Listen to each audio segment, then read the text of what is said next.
Welcome back to The Artistic Vision, a podcast on theology and the arts presented by Creo Arts. Today we have a practicing artist, Josh Tiessen, from up north in Canada, where he practices. He is one of Huffington Post, named him one of the top 10 prodigies in art. Yeah. So he's a real deal. Been featured in New York and LA and at the galleries that are impressive. And, he is impressive. Yeah, and so we're really honored to have him. Really interesting too, just kind of his connections between not just his artistic work, but his interests in creation care and eco-theology and in art with a purpose. Art just not for its own sake necessarily, as we kind of talk about the uselessness of art, but that his art he wants it to do something in the world, as I think we all want our things to do things in the world. Yeah. Our things to do things. Our things to do things. We want our things to do things. No, I really appreciated so much of what he had to say. I really enjoyed just hearing his experience in the broader art world. It's kind of like what we said before, just be good. Like if you're afraid of being, as a person of faith, being accepted in the broader art world, it's like, don't necessarily, subtract your faith from your practice, but instead work to be really good. And he just was talking about how that's his hope, is that whether people will shun him for his faith or receive him for his faith, at least they'll be able to look at his work and appreciate it as being really good work. And I think he's obviously been very successful in doing that. Yeah, I've been reading some Thomas Merton recently about like his writing and what he hopes it does in the world and kind of his ambitions, but kind of him like trying to draw that thread back and saying like, if I do it for the world, it's going to be shallow, and for the world, if I do it for other people. And there's just kind of this, like, I'm going to do it the best I can. And Josh Tiessen even talks about like being okay with, you got to be okay with rejection. Like you got to create something that you think is in your contemplation. You're creating out something a gift that God gives you. Put it out there in the world, do it the best you can, be okay with rejection, and keep going. Amen. And I think that his words at the end, stay tuned for that, I think really helpful, encouraging, convicting. But here it is, our conversation with Josh Tiessen.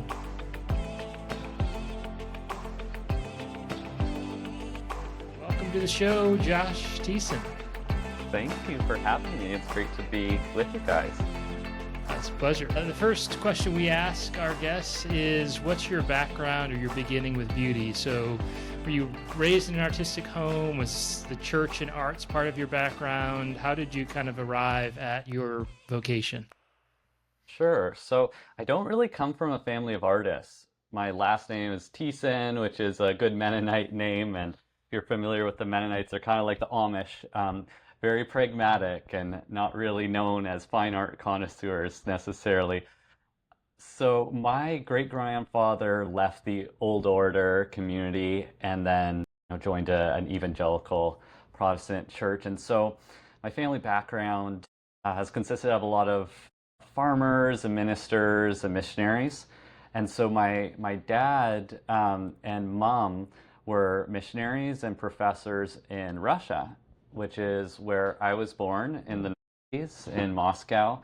And so I was really blessed to actually grow up in a place that valued their artistic heritage and culture so much. And like we would go to the ballet, we would go to the symphony. My Russian nanny did lots of arts and crafts with me, showing me how to draw my stuffed animals with shading and perspective.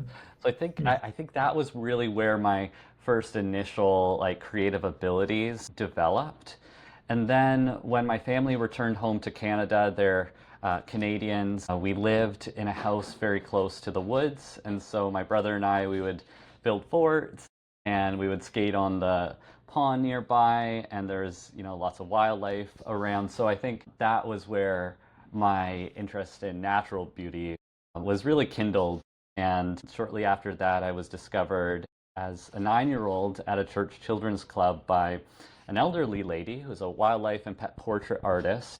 And so that was kind of the first subject matter I developed and started working in, is just really capturing, the beauty, particularity, and wonder of God's creatures. And I think that's really where some of my beginnings with beauty began. Nice. That's great. For those of you for those of the listeners who may be unfamiliar with your work, how would you describe who you are and what you do? Sure.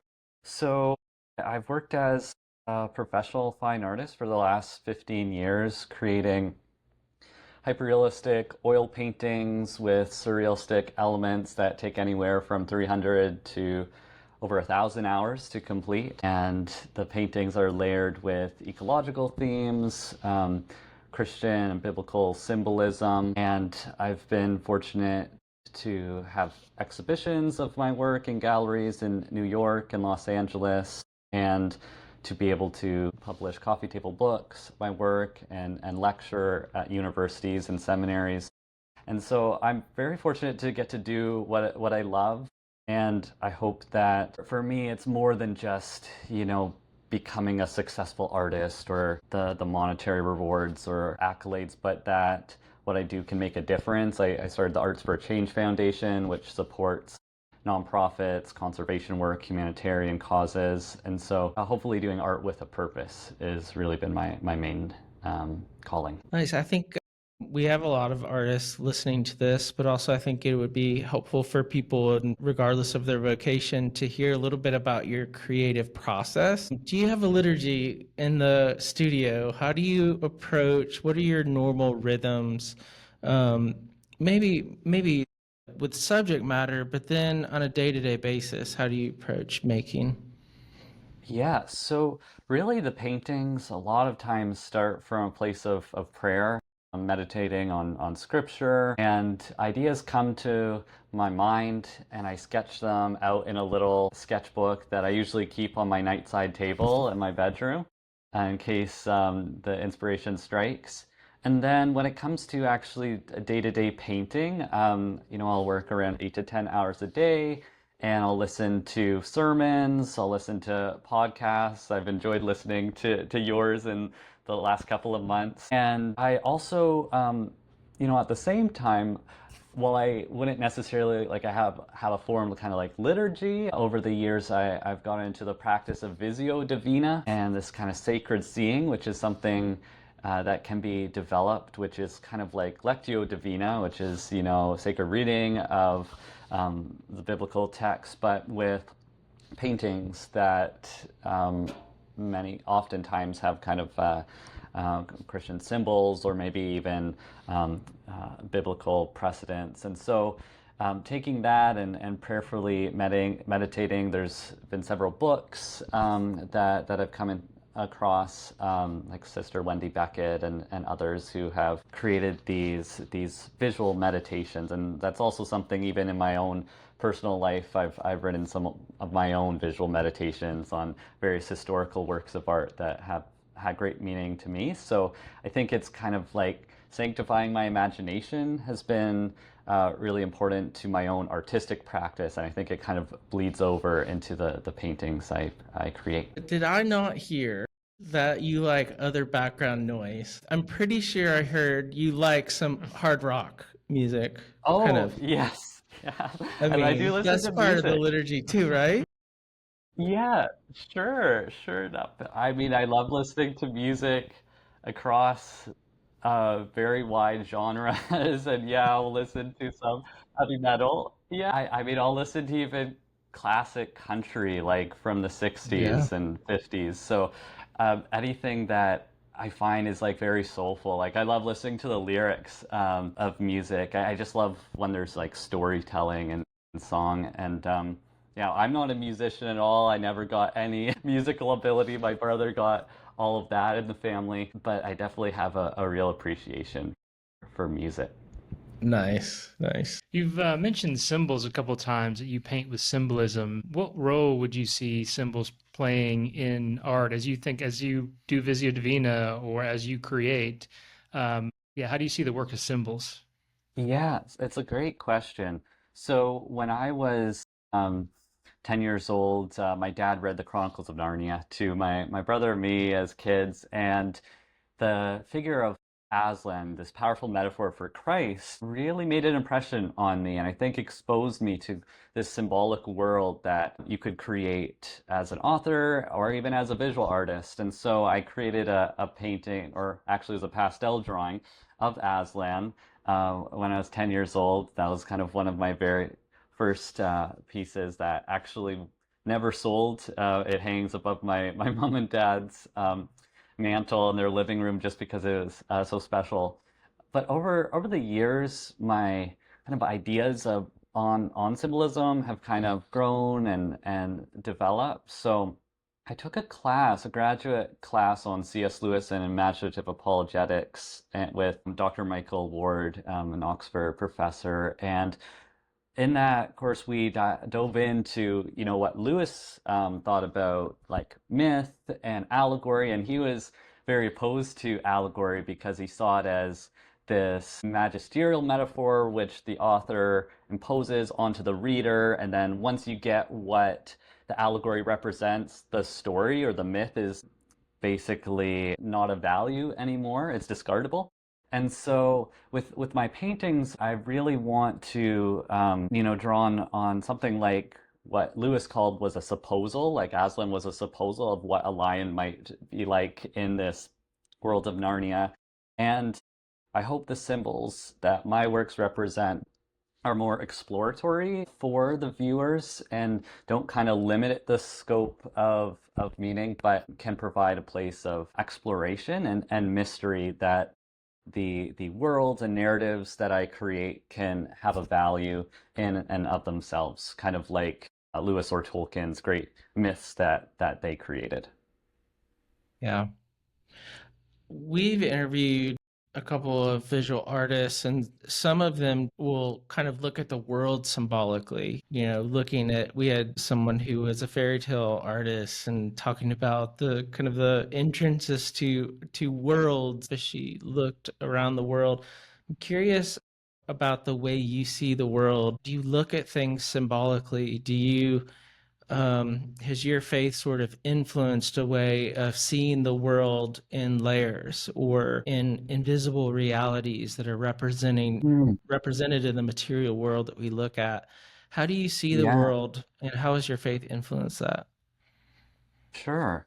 So in my undergrad, I actually completed a Bachelor of Religious Education with a major in biblical studies, and I was able to focus on the prophetic books, and particularly Isaiah was a huge inspiration to me, and just these poetic and imaginative worlds that he creates, these visions that have so much symbolism. And that's actually what inspired a whole painting series, Streams in the Wasteland, of these zoological motifs of animals taking over Babylon and how it represents, human unfaithfulness and idolatry, and how the animals are calling humans to honor God the Creator. The final painting in that series is called Agnus Dei, which of course is Latin for Lamb of God. And in the painting, I hone in on the symbol of the lamb representing Christ from Isaiah 53. But what's interesting about this symbol is that it also doesn't, it kind of reflects like the moral innocence of animals, like a lamb that goes humbly and willingly to the slaughter. And it's then repeated in the book of Revelation when it talks about how all the animals in the sky and on the earth and in the sea will surround the throne with the lamb that was slain and give praise and saying, holy, holy, holy is the lamb that was slain. And so I created this painting, and although it's very symbolic, I also wanted to show that the symbolism doesn't erase the intrinsic value of animals, because like I think animals and creation in general is a signpost towards the new heavens and the new earth.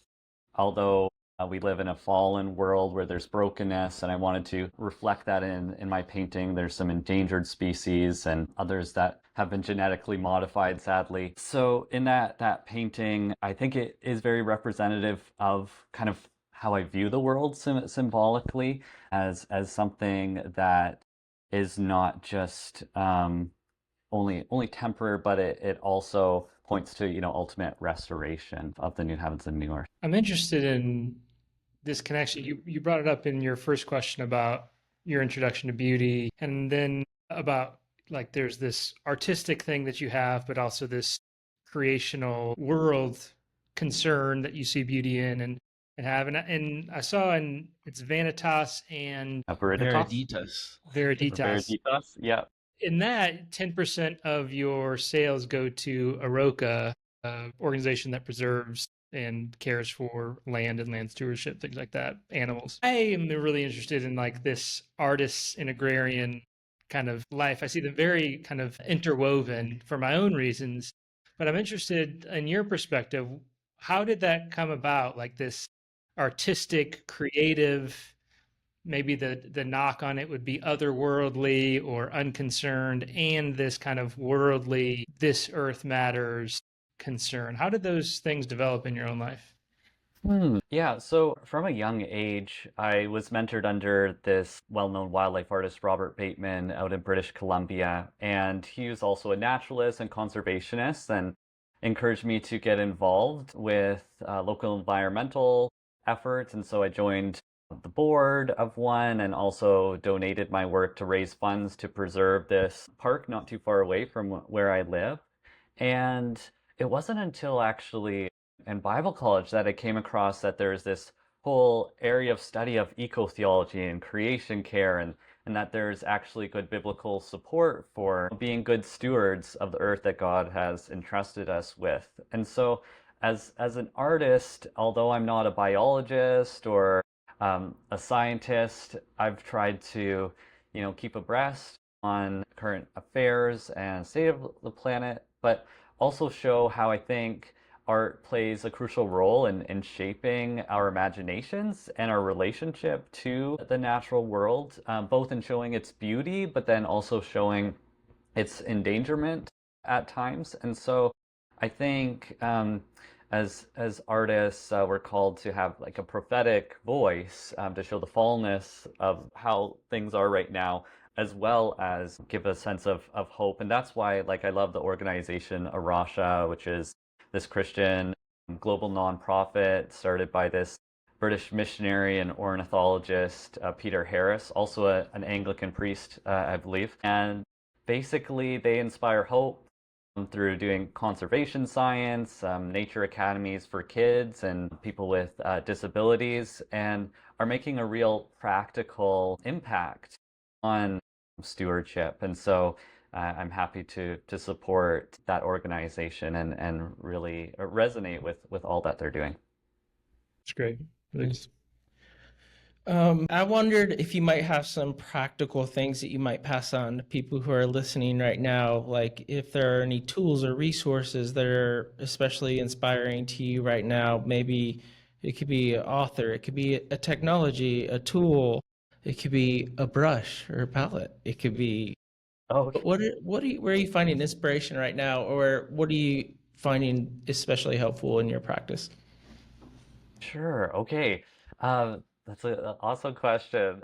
I'll just share just what I've recently been interested in, just to kind of give you a snapshot. So I love studying art history, and I pursued a master's at the University of Toronto in the field. And one thing I love is that there's just this, obviously the rich symbolism, but also much of Western art history has been shaped by the Christian tradition. And so some of the greatest masterpieces were by genuine believers. Right now, over the last several years, I've explored more of the world of surrealist art.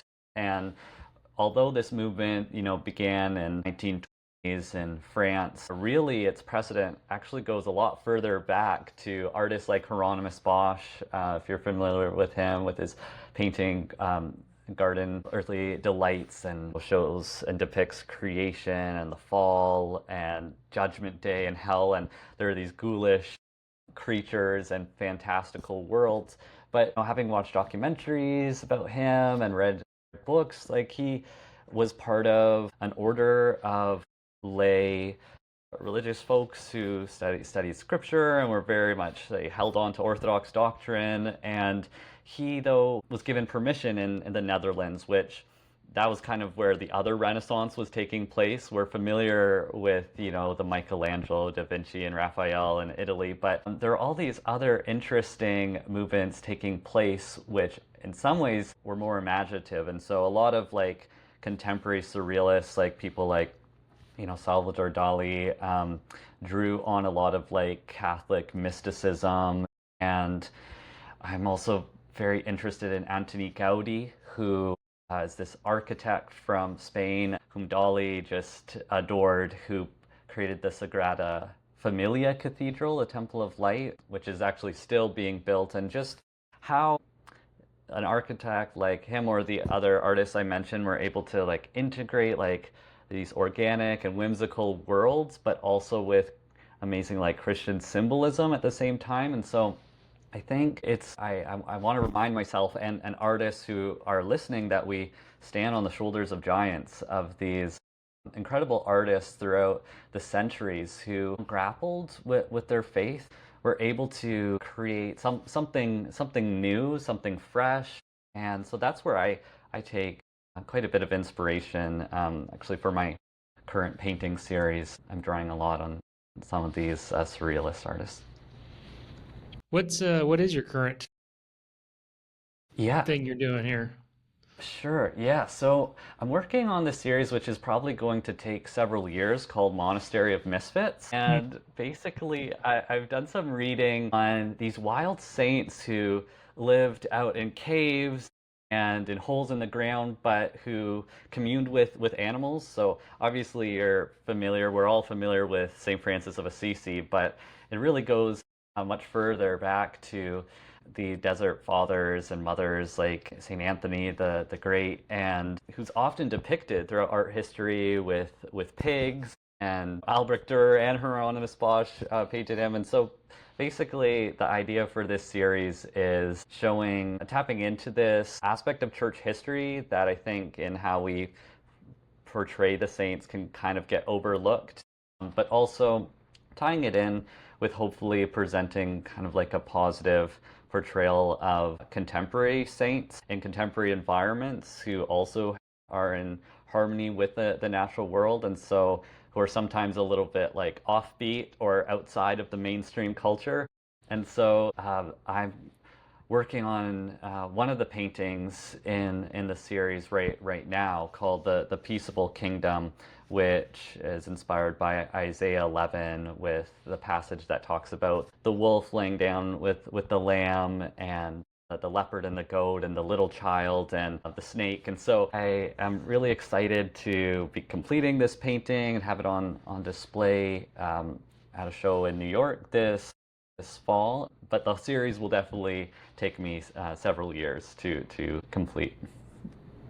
When you're approaching the misfit monks, are you? I mean, it's probably a little bit of both ends, so to speak. But are you using this as an opportunity to contemplate their lives and their spirituality, or are you just excited to tell their stories so that other people can embrace them and maybe see them in a new light? Or Yeah, I know this might be something some artists don't like to talk about, but what would you hope that people viewing that art in particular would walk away thinking? sure. Or Okay, yeah. It that so I mean, one saint that comes to mind is Saint Jerome, and obviously everyone, or a lot of academics, know him as translating scripture in Latin, the Latin Vulgate. But yet there's this very interesting story of him helping a lion who comes to him with a thorn in his paw, and Jerome removes the thorn and bandages him up. And throughout the medieval ages, these hagiographies of saints, these biographies of saints, which may or may not have been legendary, it's hard to say, they really captured the imaginations of a lot of medieval Christians. And unfortunately, with the Reformation and Enlightenment, and especially also with Thomas Aquinas, animals were seen as just like irrational beasts with no consideration of their moral value within the human community. And so oftentimes, a lot of historians or secular environmentalists have basically laid the burden on Christianity as being the culprits of our current ecological crisis. But really, when you look back to our history, there's an alternative story that has, I think, been overlooked. And so I think, like, to your question, I hope that through what I'm doing with this series, people will be curious to do a little digging themselves, a little bit of research themselves, and maybe painting a different picture of kind of the very human-centric Christianity that maybe they inherited from previous generations from the last century or two since the Enlightenment. Yeah, I love Saint Francis, the story of him taming the wolf.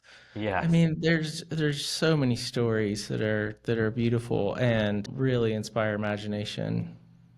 Appreciate you drawing on those. One of your other roles now is, and kind of how we're connected, is you're the artist in residence at Creo Arts, which is the presenter of this podcast. And so, how did you get connected with Creo, and what's it mean to be the artist in residence there?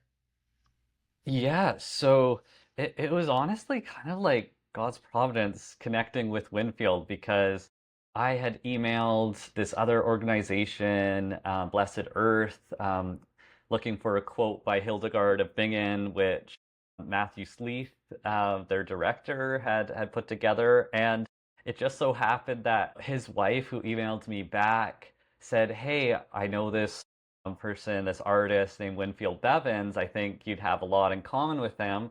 And she connected us, and then we started emailing back and forth. And I was mentioning to Winfield that I was coming down for a show in Baton Rouge, and on the way I could maybe stop in Wilmore, Kentucky, and maybe connect with the Creole arts community. And then so he invited me down, gave a talk, and just interacted with their community of artists. And then after a few weeks, Winfield suggested that I become artist in residence. Now, artist in residence remotely, I'm still working up here in Canada, but participating and writing articles for their journal and being involved in helping plan like future conferences and things like that. So it's really, I'm really excited about what Creo is up to. I just feel like there's something new and fresh that's taking place that's very spirit filled. And yeah, I was also thrilled to see that you guys are part of Creo too with your podcast.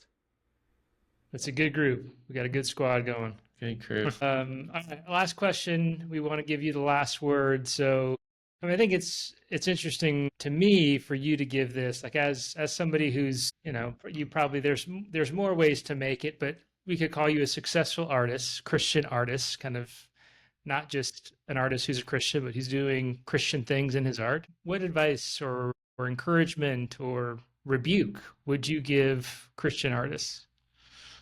Oh, wow. Well, I want to just say that it's not easy pursuing a career as an artist. It takes a lot of hard work. You have to get used to rejection. And so I want to warn people that it isn't for the faint of heart, but you don't necessarily need to pursue art just to make a living from it. It's something that anyone can dabble in at any stage of life, which I think is wonderful about the visual arts.